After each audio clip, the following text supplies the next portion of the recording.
CRIF presenta la entrevista en línea con William Meléndez.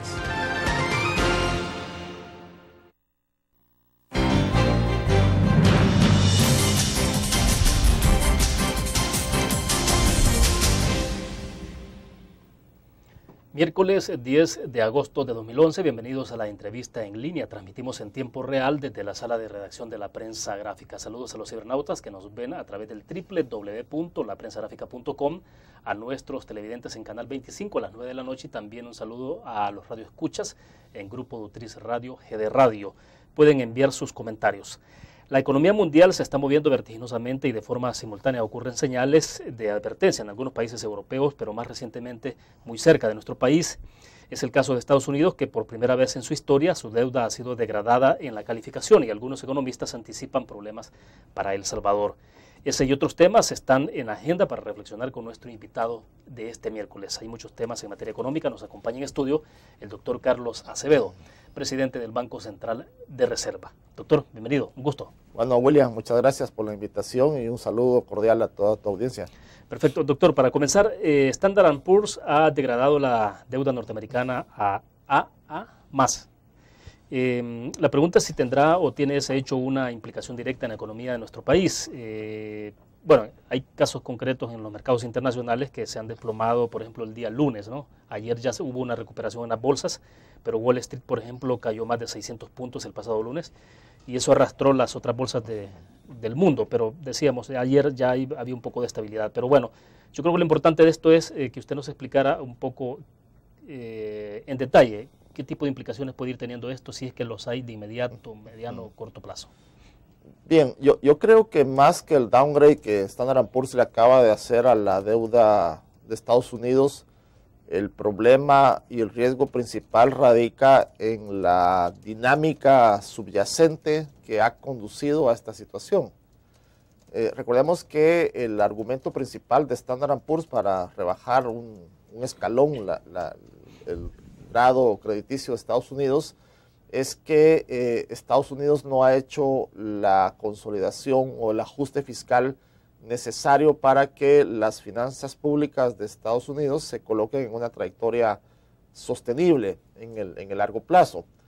El recorte que el Congreso le impuso a la administración a cambio de levantar el techo de la deuda, que por cierto se ha levantado 70 veces como en cuestión de 20 años, no es suficiente para lograr esa trayectoria sostenible en opinión de Standard & Poor's y en opinión de una gran cantidad de expertos. Porque en realidad en esto Standard & Poor's está retomando los análisis que han hecho expertos del Fondo Monetario y de otros organismos.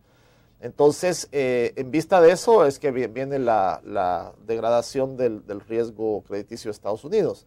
Entonces, el problema subyacente es realmente lo preocupante, ¿verdad? Que para mí es doble. Por un lado, la creciente dinámica de endeudamiento público de Estados Unidos, que ahora ya llega a niveles del 95% del PIB, o sea, casi el doble del endeudamiento que tenemos nosotros, por ejemplo.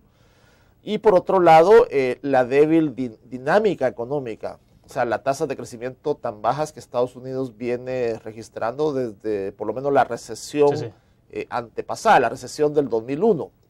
Entonces, conjugados esos dos factores es lo que hace preocupante la situación.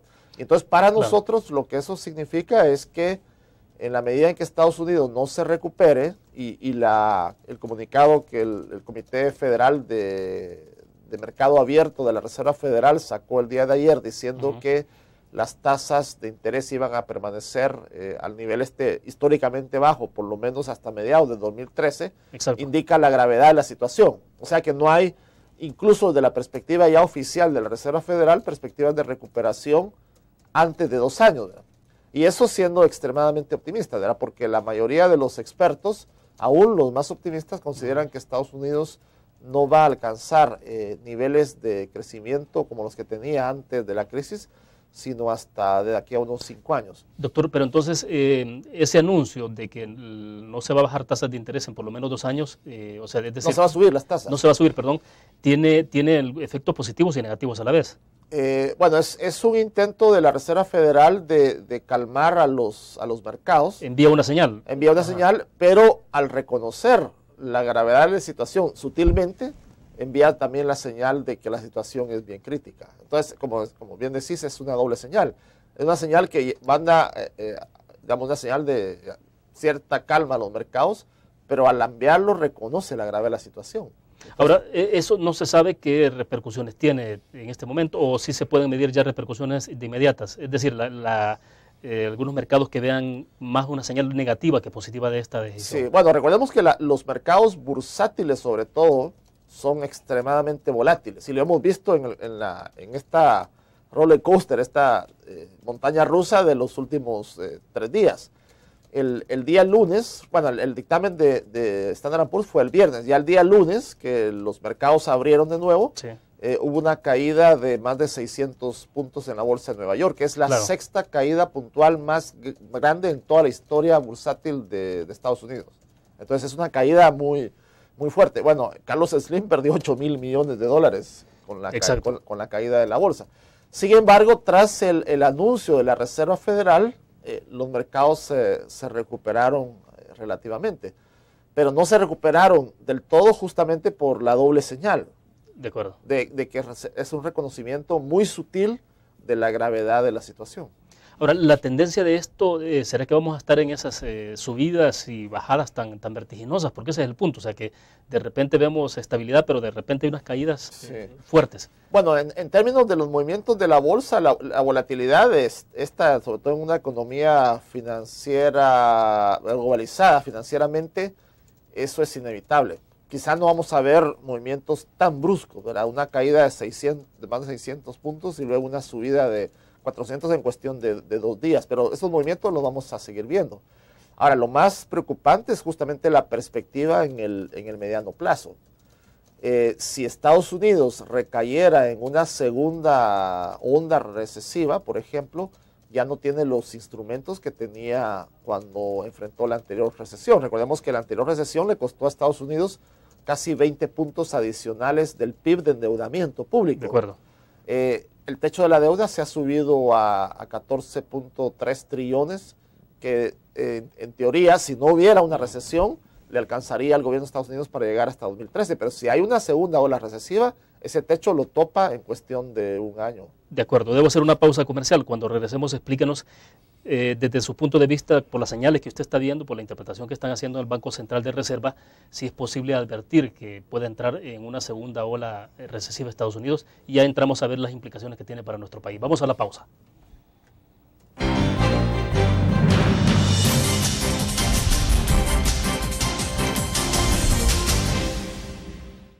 ¿Qué te parece si este año descubres nuevos destinos? Alcanzas tus metas. Manejas nuevos triunfos sin más preocupaciones. Cuenta con nosotros para lograr todas tus aspiraciones. Los créditos de la Agrícola te acompañan para que puedas crecer hasta donde te lo has propuesto. Solicítalos al 2210-9800 en bancoagricola.com o en agencias. Banco Agrícola.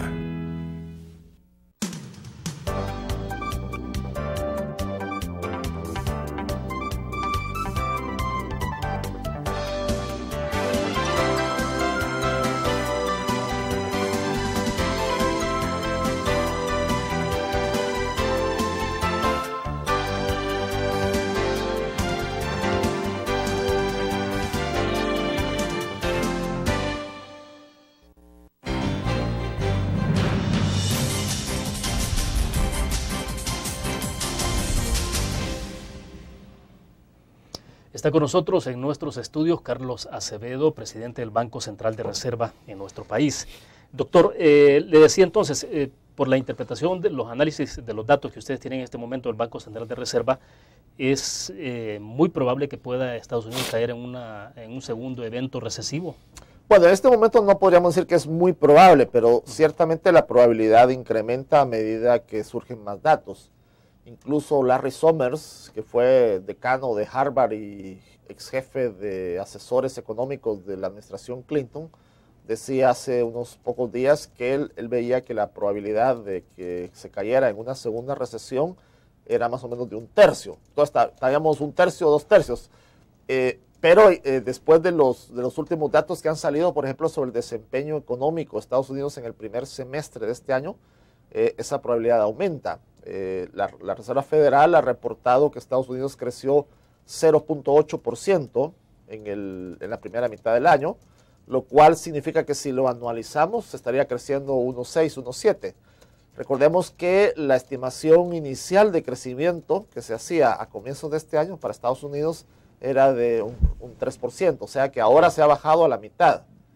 Eso aumenta bastante las probabilidades de una segunda recesión, aunque en este momento yo creo que sigue siendo más fuerte la probabilidad de que no haya frente a la probabilidad de que haya, pero no es desdeñable la probabilidad de una segunda recesión. ¿Cuánto tiempo puede llevar para estar ya claro de que Estados Unidos no estará en una situación como esa? Es decir, en términos de tiempo, ¿un mes, 2 meses? Yo creo que en esto no se puede anticipar por una razón, digamos, muy básica, y es otra vez lo que te decía anteriormente de que hay una dinámica de largo plazo del lento crecimiento de Estados Unidos. Entonces, como no acaba de salir del hoyo, es más fácil que haya una recaída. O puede darse una situación como la de Japón. Japón está en una situación como de un empantanamiento de crecimiento desde comienzos de los 90. Y Japón empezó con una situación similar a la de Estados Unidos. Una burbuja de activos en el sistema financiero se desinfló y estamos en 2011 y esto empezó en 1990. O sea, Japón ya lleva 20 años raneando. Entonces, sin caer formalmente en una recesión. Puede ser que Estados Unidos entre en una dinámica parecida. O sea, se mantienen casi en el filo de la navaja. En el filo de la navaja. Y entonces, en el caso de Japón, los expertos señalan que es un problema clásico de trampa de liquidez, ¿verdad? De lo que hablaba Keynes en los años 40 y 50, que es, a pesar de la política monetaria tan agresiva de las autoridades, digamos, del Banco Central, las tasas de interés se mantienen en niveles mínimos, casi cercanos a cero, pero la economía no levanta cabeza. Entonces, yo creo que Estados Unidos... yo creo que ya en este momento está en una trampa de liquidez. Ya ha habido 2 rondas de lo que se llama el relajamiento cuantitativo de la Reserva Federal. La última de $600,000 millones terminó apenas el 30 de junio. Algunos están hablando de una tercera ronda y la economía norteamericana no levanta la cabeza. Doctor, no hay nada que pueda blindar las economías en las circunstancias en las que estamos. O sea, ¿es imposible hablar de un blindaje de las economías? No, yo creo que en estos momentos, este blindaje es un término relativo, ¿verdad? Puedes tener blindaje para aguantar una bala de calibre 22 o de 9 o de 45 o una bazooka, o sea, todo depende. Pero en este momento, acabando de salir de una gran batalla como la de la recesión anterior, que ha sido la recesión más fuerte en 70 años, creo que los blindajes que se tenían en todo el mundo han quedado bastante debilitados. Por ejemplo, Europa no tiene capacidad fiscal de entrarle a combatir con política contracíclica tipo fiscal una segunda recesión. Estados Unidos tampoco. Los únicos países que están en una posición bastante sólida para enfrentar una segunda ola recesiva sería Asia y los países de América Latina que tienen fuerte vinculación a Asia y que han acumulado reservas y que tienen superávit fiscales, por ejemplo Chile, Brasil, Perú. Pero en el norte de América, Centroamérica, no tiene tampoco los blindajes que podría haber tenido antes de esta crisis. Claro, pero eso es en tanto Centroamérica ha estado más amarrada al mercado norteamericano. Así es, exactamente. Ahora hay una excepción interesante que es la de México. México es el segundo país con la tasa de crecimiento más baja en América Latina en la década del 2000-2009, digamos. A México le pegó durísimo la crisis del 2009. Sin embargo, ya el año pasado México creció a 4.5 y ahora está en una situación bastante sólida en términos relativos para hacerle frente a una nueva crisis. Bien, vamos a hacer otra pausa comercial. Cuando regresemos, ahora sí hablemos un poco de cómo nos puede afectar en nuestro país esta situación, es decir, las condiciones o las circunstancias que está la economía salvadoreña. Vamos a la pausa comercial y volvemos.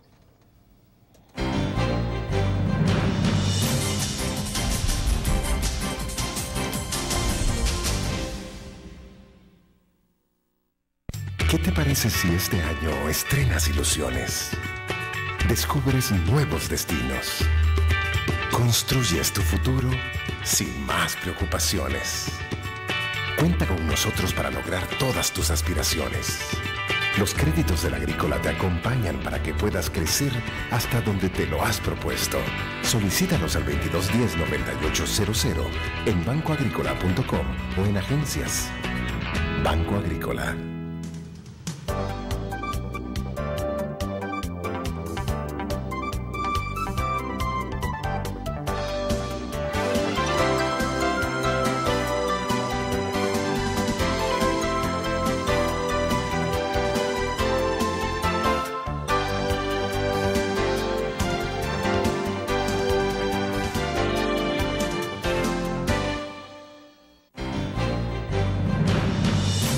Casi siempre es todo muy tranquilo.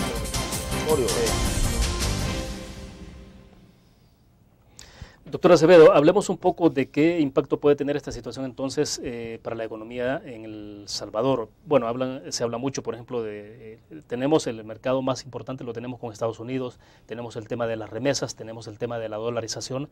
Quizás si vamos por parte, ¿cuál es la parte más sensible para la economía de nuestro país en tanto está muy amarrada a la economía norteamericana? Yo pienso que los canales de transmisión más problemáticos son los que ya han estado operando con las crisis anteriores y vienen a través del sector real de la economía y particularmente de los flujos de remesas y de las exportaciones. Hasta este momento, afortunadamente, las remesas han estado creciendo relativamente bien. A junio de este año estaban creciendo a 4,5%. Se habían recibido un poco más de 1.800 millones de dólares en remesas. Y las exportaciones también han estado creciendo bien, 26%, 25%. Ahora, con esta situación en Estados Unidos, si se materializa esta caída de la tasa de crecimiento del 3% al 1,5%, 1,7%, esto va a tener efectos, de hecho ya los tiene que tener en este momento. Lo que pasa es que nuestros indicadores que van con cierto rezago no los están recogiendo todavía, pero lo previsible es que se vean afectadas remesas y se vean afectadas las exportaciones. Sobre todo porque en el caso del mercado de trabajo en Estados Unidos, cuando la economía empeora, el desempleo hispano sube mucho más rápido de lo que sube el desempleo general. Por el tipo de servicios que ofrecen. Exacto, es un mercado más flexible. Digamos, y al revés, perdón, cuando la economía va mejorando, el desempleo hispano disminuye más rápidamente que el otro, por la mayor flexibilidad. Cuando la economía mejora es más fácil contratar hispanos y cuando la economía empeora es más fácil despedirlos. Entonces, entonces lo que esperaríamos es que el desempleo hispano aumente relativamente rápido, pronto, y eso va a repercutir en los envíos de remesas. Y por el lado de las exportaciones, quizá el efecto va a ser menos inmediato, pero ya lo estaríamos empezando a notar muy claramente hacia finales del año o antes de que concluya el año. Entonces esos creo que son los canales de transmisión más importantes que nos estarían pegando. Por el lado financiero, yo no vería de momento mucho impacto. Mucha gente dice, bueno, el hecho de que El Salvador esté dolarizado quizá lo hace más vulnerable. Yo creo que en esto lo que hay que tomar en cuenta es que la gran mayoría de países tiene la mayor parte de sus reservas en dólares. China, por ejemplo, tiene más de 2 trillones de reservas internacionales y las tiene la mayor parte en dólares. Y eso no lo están cambiando tampoco, es decir. Nadie está, bueno, hay algunos cambios, digamos, hay ciertos movimientos, por ejemplo, hacia el oro, lo cual ha llevado a más de $1,700 la onza Troy.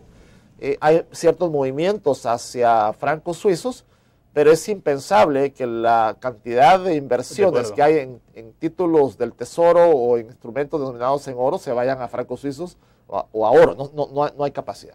Y por otro lado, si Europa estuviera bien, uno podría decir, bueno, vamos a emigrar al euro, pero con la terrible situación que hay en Europa, eso es impensable. Y de hecho hemos visto que los instrumentos donde se han venido a refugiar los inversionistas han sido justamente los títulos del tesoro los que han sido degradados, ¿verdad? Entonces, es como un poco paradójico. La calificadora dice, mira, esta zona es insegura, pero resulta que a esa zona es a donde se van los inversionistas después de que les han dicho que esa zona es insegura, porque consideran que las otras zonas son menos seguras. ¿Pero y eso tiene su lógica o la lógica de eso es que no hay una moneda internacional de reserva alternativa al dólar en estos momentos.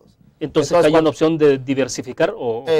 las opciones de diversificación son mínimas en términos de monedas. Entonces uno dice, bueno, aquí estamos mal, pero si nos vamos allá vamos a estar peor, entonces quedémonos aquí. Esa es básicamente la lógica. No es el mundo ideal. Lo ideal sería encontrar una moneda de reserva internacional alternativa al dólar, sólida, bueno, con todas las características que tendría el dólar, pero no la hay. Entonces no nos queda más remedios que quedarnos en dólares. Es decir, no es una opción tampoco entonces el euro hoy por hoy, o sea. Para nada, a no ser que uno quiera irse a una situación más insegura. No es opción el euro, y no son opción los yenes, y ni los yuanes, o sea, realmente no hay una moneda. Como te digo, algunos se están moviendo a francos suizos, pero Suiza no tiene el tamaño como para absorber, para ser refugio, digamos, de todos los inversionistas que huyen de los dólares. Doctor, ¿y con esto no estamos diciendo que es mejor estar dolarizado en el caso de nuestra economía, o sí habría que verlo de esa manera, en medio de estas circunstancias? Es decir, entre el mal mayor y el mal menor, uno dice entonces, es mejor estar dolarizado. No, ahora yo creo que aquí lo que hay que tomar en cuenta es que la política monetaria, cuando se ha manejado bien, y tenemos experiencias en América Latina de buen manejo de regímenes cambiarios flexibles, bueno, México sin ir muy lejos, incluso nuestros países vecinos han manejado bastante bien su política monetaria dentro de sus propias dimensiones.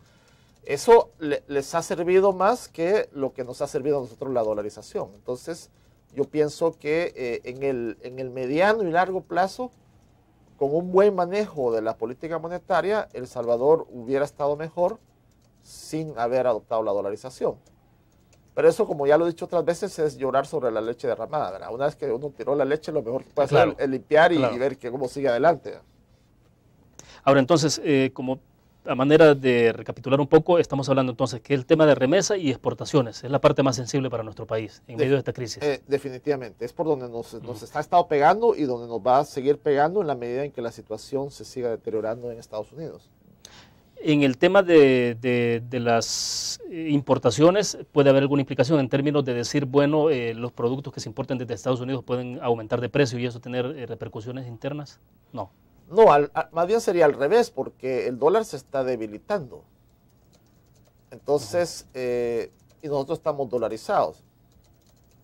Entonces, es más barato pagar en dólares, digamos. Y en ese sentido no tendría por qué verse afectadas las importaciones. Las importaciones se podrían ver afectadas otra vez por la dinámica económica. Si la economía está creciendo a tasas menores, hay menos generación de ingresos y hay menos demanda de importaciones. Entonces, por ese lado también caerían. Y es un ajuste automático que se da en la balanza de pagos a través de la cuenta corriente cuando una economía se desacelera. De acuerdo, vamos a otra pausa comercial. Al regreso hablemos un poco de opciones, de alternativas o de medidas emergentes que puede hacer nuestro país ante esta situación. Vamos a la pausa.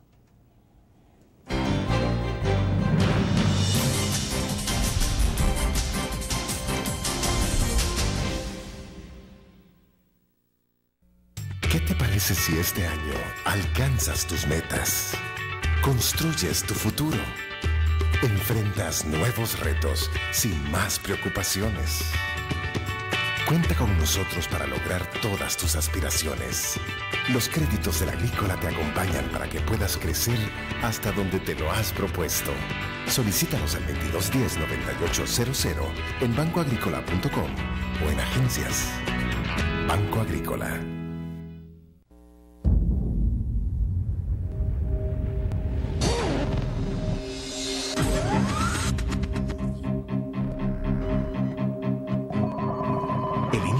Estrategia financiera desde los negocios y la actividad económica hacia toda Centroamérica. El Economista Regional, una revista especializada donde encuentras el panorama empresarial y los principales movimientos financieros. El Economista, el modelo regional de información económica.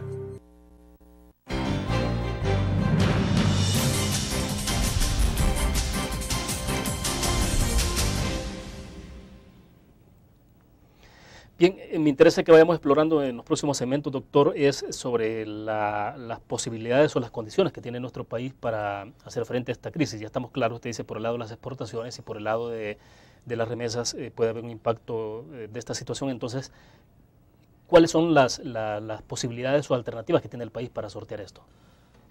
Bien, en general yo creo que no solo el país, sino el mundo se encuentra bastante desarmado frente a esta situación, justamente porque ha utilizado sus municiones para la crisis anterior.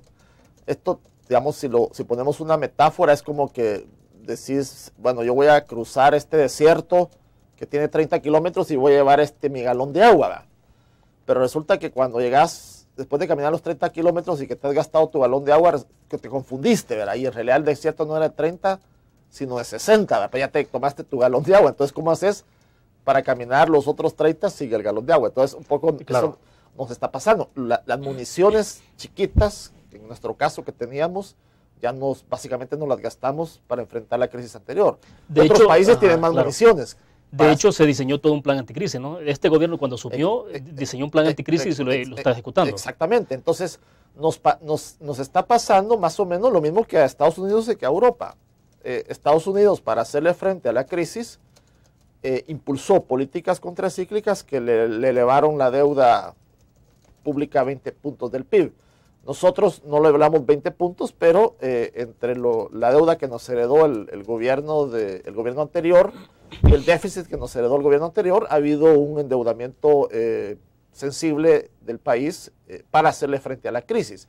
Si ahora viene otra recesión, otra ola recesiva, no estamos en capacidad de aumentar la deuda pública en la misma proporción en la que se aumentó para hacerle frente a la crisis anterior. Entonces, en ese sentido estamos bastante a la intemperie, a diferencia de países como Chile, como Perú, etcétera, que tienen capacidad fiscal y monetaria para hacerle frente si viene una segunda onda o ronda recesiva. Ahora, pero algo habrá que hacer, aún con los pequeños márgenes que puedan haber de maniobra, algo hay que hacer.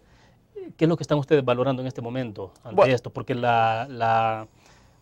todavía no está confirmada la segunda oleada recesiva, pero cuando se confirme, pues también al país no le llega de inmediato, no es automático, ¿no? Tarda un poco para que le llegue. Sí, entonces, como que eso da un poco más de chance y de margen al país para que pueda tomar sus medidas. Yo creo que hay políticas en curso que están iniciando o a punto de iniciar que podrían de alguna manera montar ese blindaje en términos muy relativos.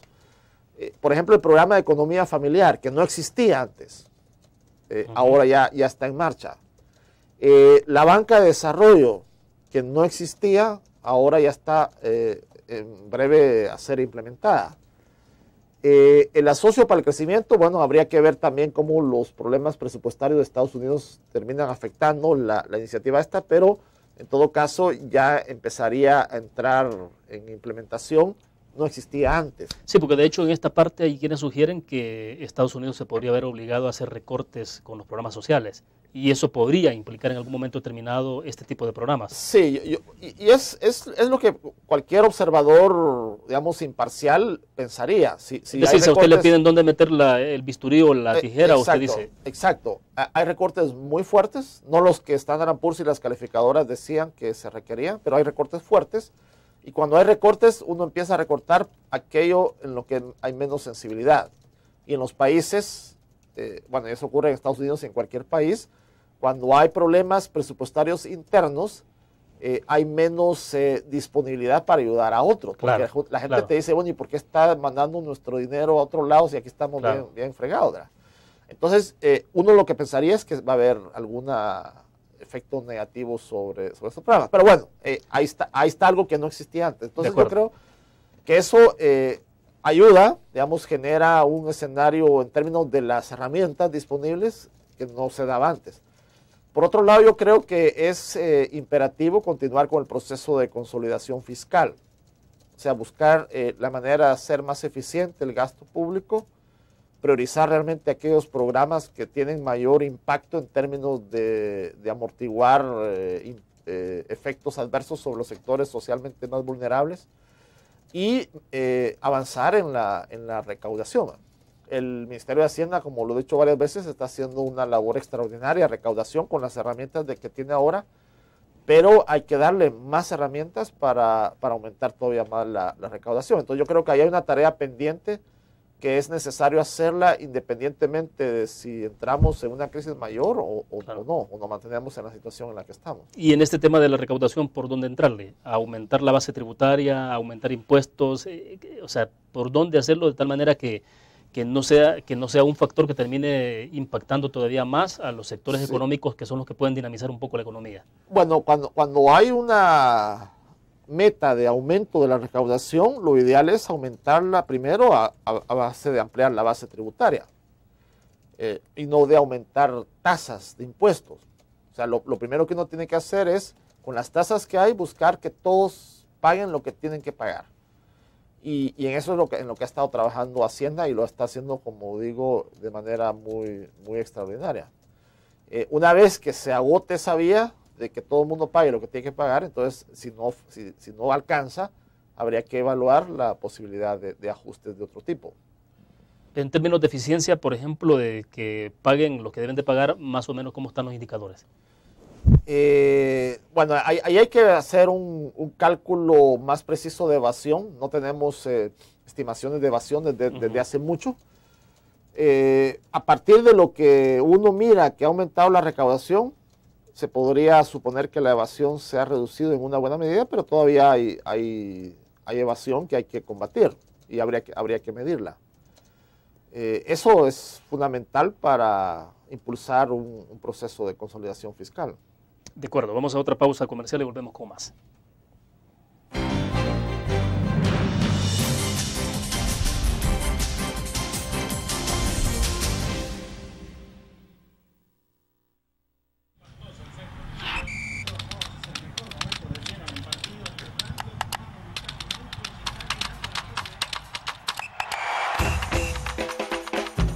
La emoción del deporte está en www.elgrafico.com. Ingresa al nuevo escenario deportivo y descubrí toda la pasión del deporte. Fotos, videos, fichas y resultados de las mejores ligas del mundo. Elgrafico.com. Conectados por deporte. Blur. La revista más innovadora y moderna de todos los tiempos. Única en su estilo, creativa. Un espacio exclusivo y reservado de entretenimiento y diversión, llevada al máximo. Blur. Time Out, Movie, lo mejor de la cartelera. Art. Shopping, la guía de la moda. Go, viajes cortos fuera de la ciudad. Blur.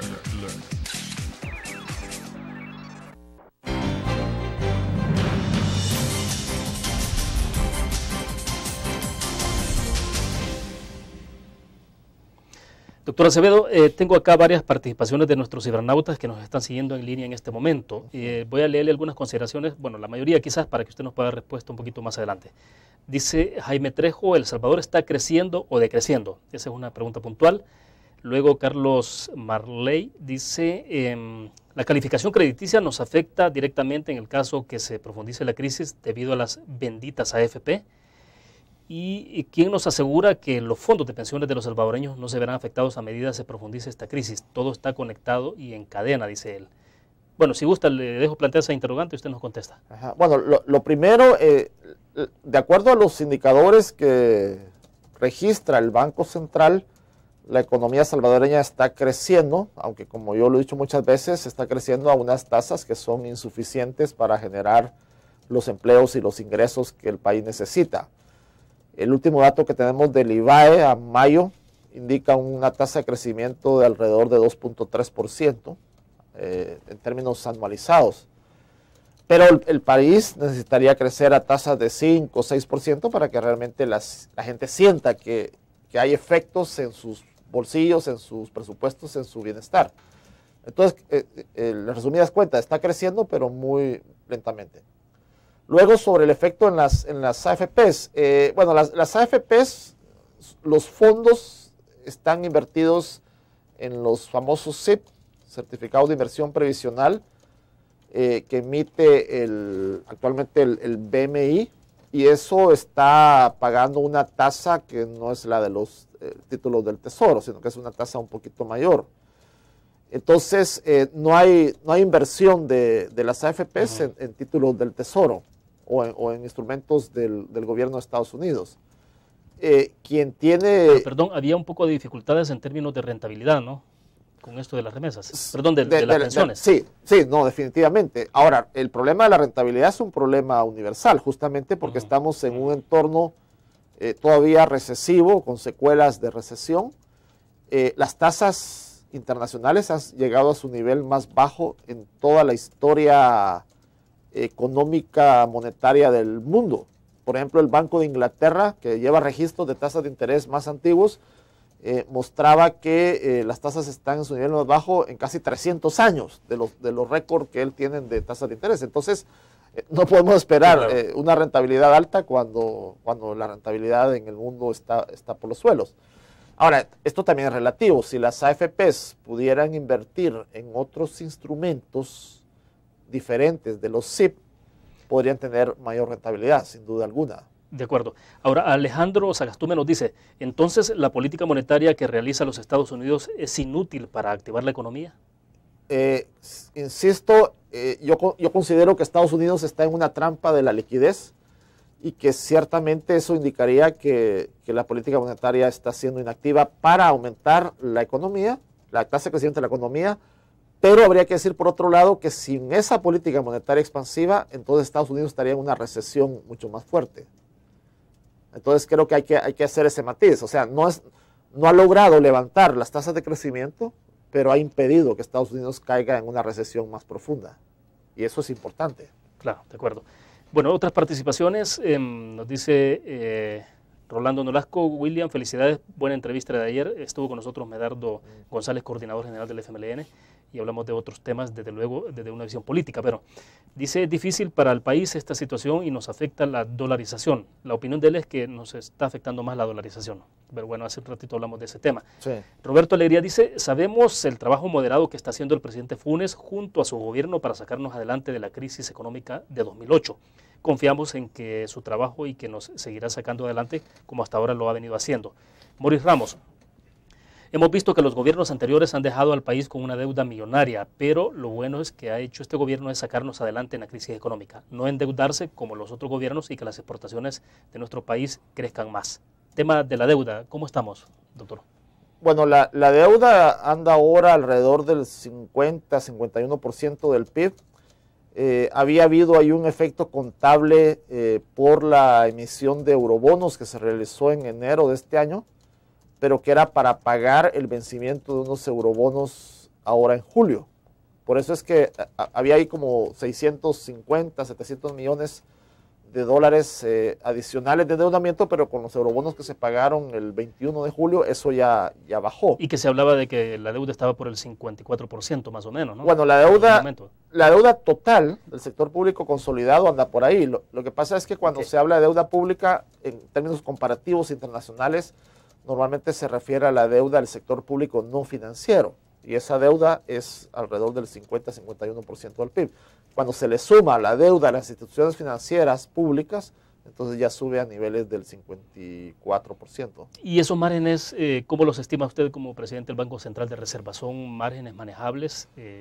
Porque bueno, muchos dicen, puede que tengamos no el 54% de la deuda global, sino que tengamos el 60, el 70, Estados Unidos tiene más, pero tiene capacidad de pago. Sí. Ese es el punto, o sea, la capacidad de pago que tiene el país. Ese es un punto muy importante, porque por ejemplo Japón tiene una deuda pública de 220% del PIB. Digamos, claro. En países desarrollados y no desarrollados, es la deuda pública mayor quizá.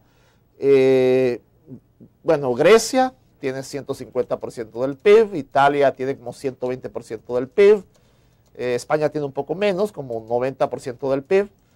En general en Europa los niveles de deuda andan en promedio como el 90% del PIB, cuando el Tratado de Maastricht ponía como condición para entrar a la Unión Europea que la deuda no fuera superior al 60%. Casi ningún país en Europa cumple.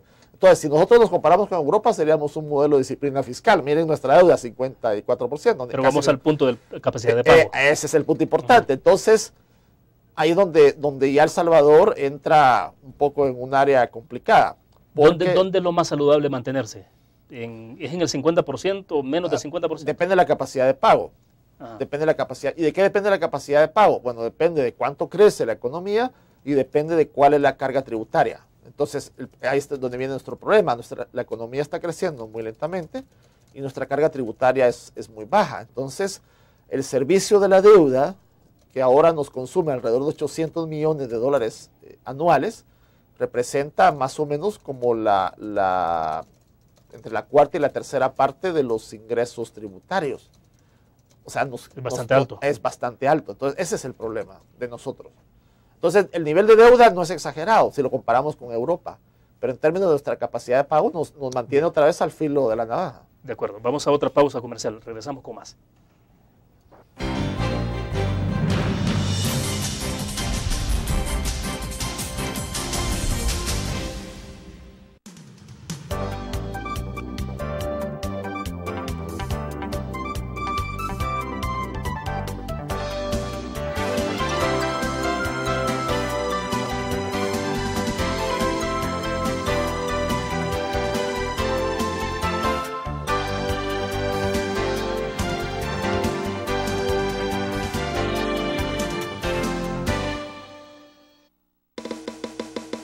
Tu periódico es dinero, porque ahora puedes pagar con la prensa gráfica. Busca y recorta en tu periódico el dinero, que podrás canjear en los establecimientos de nuestros aliados. Encontrarás uno cada día. Compra con la prensa gráfica y encuentra una buena noticia para tu bolsillo. Con la prensa gráfica lo compras. Con la prensa gráfica lo pagas. La prensa gráfica. Noticias de verdad.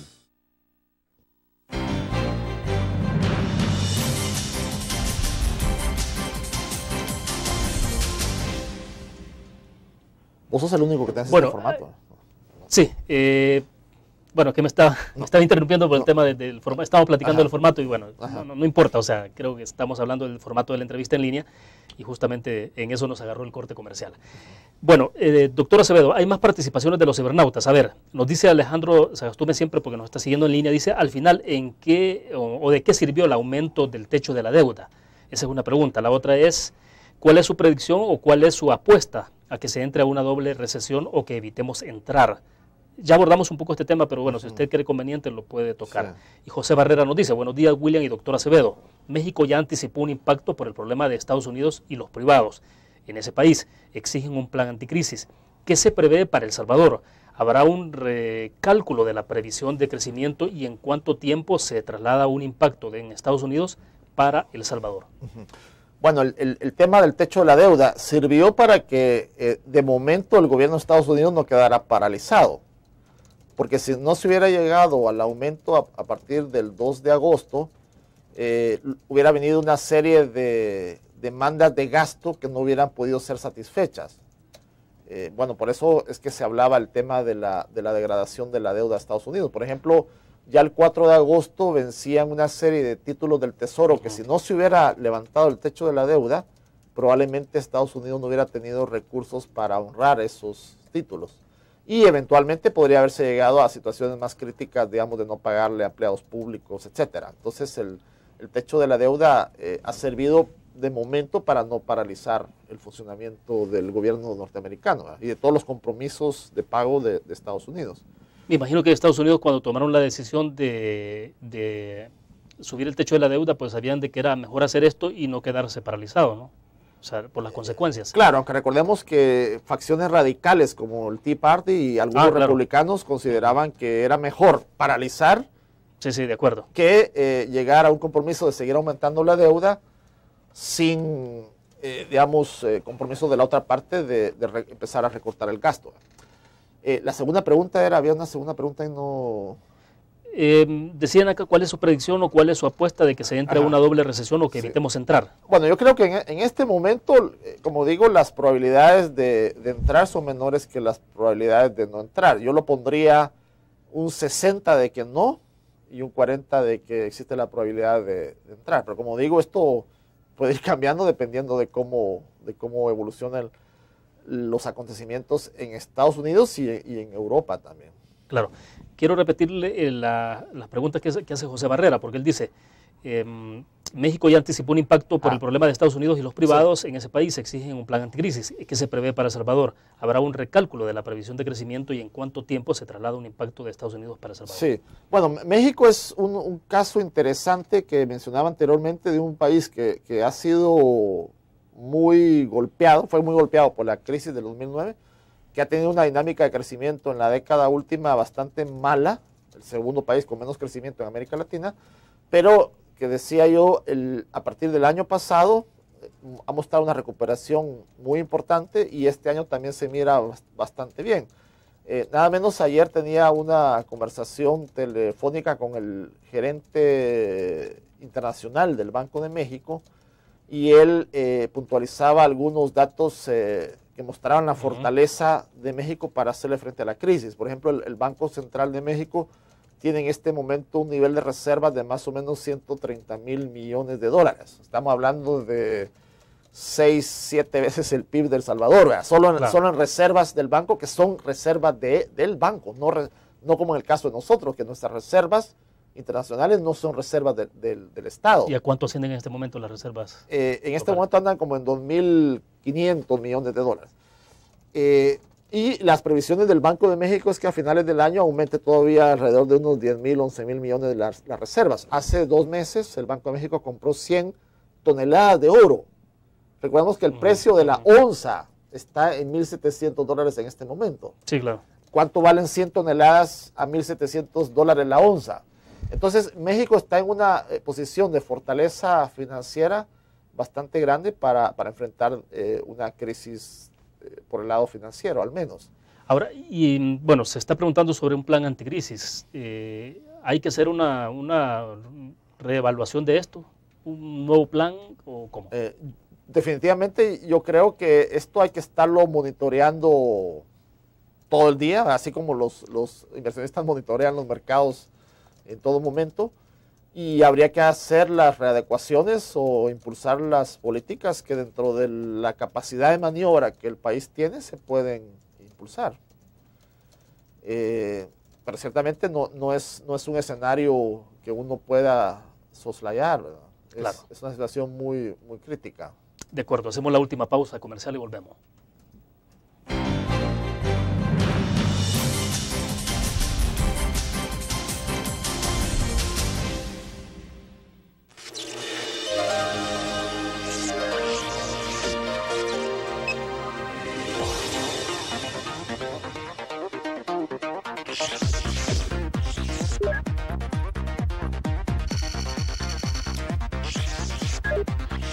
Estimulamos tus sentidos para que leas, veas, escuches e interactúes con la verdad.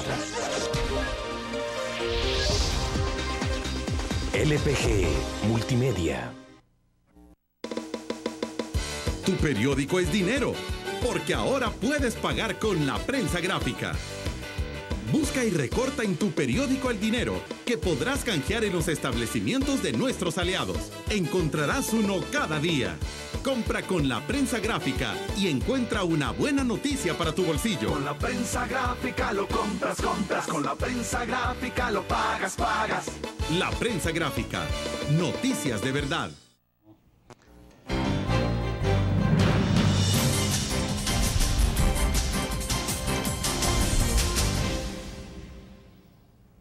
Bien, tenemos otra consideración más acá a través del Facebook. Dice, ¿qué generó el cambio de índice del riesgo en Estados Unidos y si afecta ese cambio al índice de riesgo de El Salvador? Bueno, como ya conversábamos al comienzo de esta entrevista, el riesgo de Estados Unidos ha aumentado en términos de las calificaciones, bueno, en el caso particular de la calificadora Standard & Poor's, por la vulnerabilidad fiscal que Estados Unidos presenta, ¿verdad? El creciente endeudamiento de Estados Unidos y las dificultades para relanzar la dinámica económica. Entonces, básicamente, ahí hay un riesgo que no solo las calificadoras, sino en general los analistas económicos visualizan como muy importante. Y que dicho sea de paso es muy similar, mutatis mutandis, bueno, recordando las diferencias al caso de El Salvador. También tenemos desequilibrios fiscales importantes, heredados, que tratamos de resolver, y una dinámica de lento crecimiento que viene de hace 15 años. En eso nos parecemos macroeconómicamente bastante a Estados Unidos. Ya en términos de las medidas que se pueden impulsar de contingencia, doctor, siempre se ha hablado mucho en el pasado sobre el tema de diversificar la economía, de colocar los huevos en diferentes canastas. Usted colocaba el ejemplo, por ejemplo, de Sudamérica, el caso de Sudamérica, pero Sudamérica le ha apostado mucho a otros mercados, sí. El mercado asiático, me decía usted hace un momento. Sí. En El Salvador, por donde se puede caminar. Y a propósito de eso, hay una pregunta de Carlos Marley, más bien es un comentario, dice: señor, no nos engañemos, mientras sigamos siendo un país ultradependiente de Estados Unidos, tanto por nuestros paisanos viviendo allí en las remesas, al igual que ya no tenemos la máquina para hacer billetes, nos toca comprárselos. Si Estados Unidos estornuda, a nosotros nos da neumonía crónica. ¿Cómo dejar de depender tanto de Estados Unidos, señor Acevedo? Sí, bueno, el tema de la dependencia es una variable crítica para explicar cómo la crisis nos está pegando. Lo que pasa es que estas dependencias que se generan a lo largo de muchos años no son fácilmente reversibles. Entre otras cosas porque el 40% de nuestra población vive en Estados Unidos. Entonces, ¿cómo rompes el cordón umbilical? Si 40% de nuestra gente está allá, ¿los vas a traer de vuelta y los vas a mandar a China, por ejemplo? ¿O simplemente te vas a olvidar de ellos? Sí, es una realidad. O sea, es una realidad, o sea... Ahora, eso no quita que el país pueda buscar más activamente una política, por ejemplo, exterior más plural. Un poco lo que está haciendo Costa Rica. Costa Rica ya lo ha venido haciendo desde hace bastante tiempo, pero lo ha profundizado en tiempo reciente. Por ejemplo, cuando uno examina la oferta exportable de Costa Rica, es muy balanceada entre lo que manda Estados Unidos, lo que manda Europa y lo que manda Asia. Y últimamente se han reforzado los vínculos con China, por ejemplo. China, bueno, no solo Costa Rica lo ha hecho, en el sur varios países están en esa, y en el mundo en general. Entonces yo creo que El Salvador debería ser más pragmático en eso, digamos, buscar estrechar, o no solo estrechar, sino incluso montar vínculos con China, con India, con el sur, América del Sur, de tal manera que cuando venga un impacto, aunque sea un impacto global, tenga maneras de amortiguar relativamente ese impacto en comparación con lo que está ocurriendo ahora. Ahora, y el tema de la situación de pobreza, del combate a la pobreza, obviamente que todo lo que estamos hablando tiene impacto sobre los programas sociales, sobre las posibilidades de disminuir los indicadores de pobreza. Sí. ¿Se sabe cómo puede estar afectando esto a pesar de los programas sociales que ya hemos hablado y que se han aplicado? No tenemos todavía los datos de las encuestas de hogares del año pasado, que nos darían una medición de cómo evolucionó la pobreza. Ahora, ciertamente lo que se ha visto a partir del 2007 es que lo que se había venido ganando en reducción de la pobreza se ha empezado a revertir, porque nos ha caído, una crisis que ha afectado los ingresos y nos ha caído situaciones donde los precios se han ido para arriba. Bueno, la crisis de los precios de las commodities en el año 2008 y más recientemente la crisis de los precios de los alimentos y de la energía a comienzos de este año. Entonces, resulta que la gente no solo no está generando ingresos, sino que además se encuentra con que las cosas están más caras. Y eso definitivamente tiene que impactar en los niveles de pobreza. O sea, ¿y cuál es un poco la perspectiva que tienen con esos indicadores? Es decir, con la encuesta, el resultado de esas encuestas. ¿Será que habrá un efecto negativo o será que nos hemos mantenido? Yo pensaría que la pobreza tuvo que haber aumentado. Digamos, si no ha aumentado, yo me sorprendería. Me parecería sorprendente si no ha aumentado. Por lo que te estoy diciendo. O sea, no es muy lógico que no aumente si la generación de ingresos es débil y el alza de precios es fuerte. Entonces, uno esperaría que la pobreza tiene que haber aumentado. Ahora, ¿cuánto ha aumentado? Ya no me atrevería yo a decir, pero yo esperaría que sí ha aumentado. Bueno, es bastante complicado porque lo que nos queda todavía, ya pasamos más de la mitad del año, ¿no? Pero ¿cómo se llama? El tema del crecimiento del Producto Interno Bruto en el país, ¿cómo se está perfilando? Ese es otro tema que no hemos tocado explícitamente. Obviamente, si la economía de Estados Unidos cae a la mitad, no vamos a esperar que aquí no pasa nada, justamente por la dependencia que hemos mencionado. Yo esperaría que la tasa de crecimiento que teníamos estimada en alrededor del 2,5% baje por lo menos a un 2%. Insisto otra vez, porque no podemos esperar que Estados Unidos caiga a la mitad su tasa de crecimiento y que aquí sigamos con el 2,5%. Entonces, yo pensaría que habría que reestimar la tasa. Y de hecho, ahora que está la misión del Fondo Monetario acá, uno de los propósitos es otra vez revisar las cifras macro, las proyecciones y determinar cuánto podría ser el impacto sobre la tasa de crecimiento. ¿Cuándo estaremos conociendo una tasa ya más o menos oficial?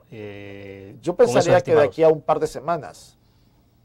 De acuerdo. Dentro de un par de semanas tendríamos una nueva estimación más precisa, creo yo, de cómo estaría cerrando la economía a final de este año. Pero sí está claro que hay que hacer un recálculo y que el 2.5... Yo no creo que... Insisto, sí. No puede ser que Estados Unidos esté sufriendo esto y nosotros no nos pase nada.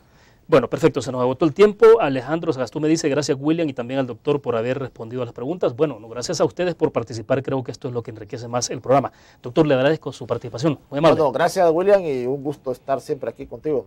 Bueno, perfecto, gracias a ustedes por su participación. Mañana tendremos un tema también importante para ustedes, que es el tema del suministro de agua potable en todo el país. Estará el presidente de ANDA con nosotros. Nos vemos mañana entonces.